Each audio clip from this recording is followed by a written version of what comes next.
สวัสดีครับมาชมแนวทางหน่อยเนาะครับเนาะตำหน่อยเมื่อวานนี้นะครับเนาะเมื่อวานนี้เขา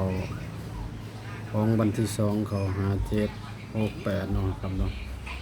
757เนาะครับวันนี้ให้สิมาตามของวันที่3เนาะที่3เนาะ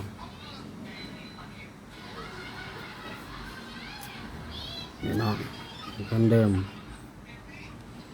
ที่7นะครับ76549078เนาะ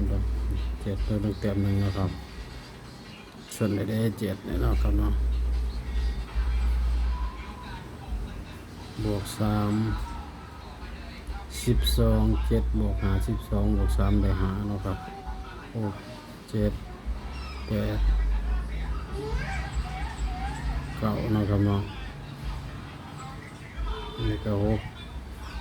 7 8 9 0เนาะครับเนาะส่วนคือ8กับ9เนาะครับเนาะ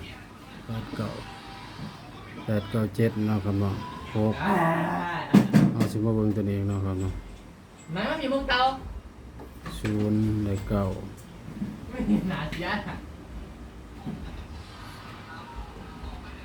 9แล้วก็8แล้วต้องมาเนาะครับเนาะ8 9 0 1 2 3 4เนาะครับนี่เนาะครับแล้วก็มี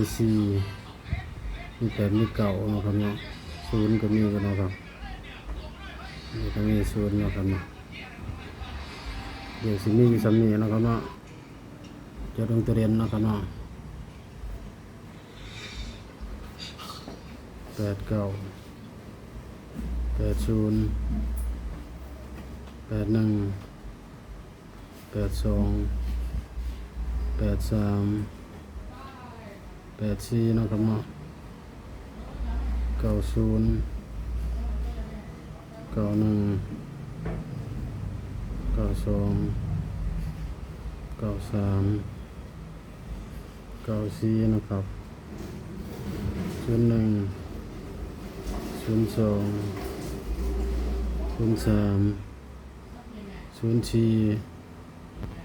แล้วก็1 2 1 3นะครับเนาะ1 4 2 3 2 4 4 3นะครับเนาะมีซ้ำนี้นะครับเนาะตัวเด่นนี่เนาะครับถ้าผิดพลาดก็โทษขออภัยเนาะครับเนาะเป็นแค่เพียงแนวทางคำเตือนเนาะครับเป็นแค่เพียงแนวทางสูตรมีเขามีรถผมบ่ฮู้ว่ามันสิออกตัวใดคือกันเนาะครับเนาะ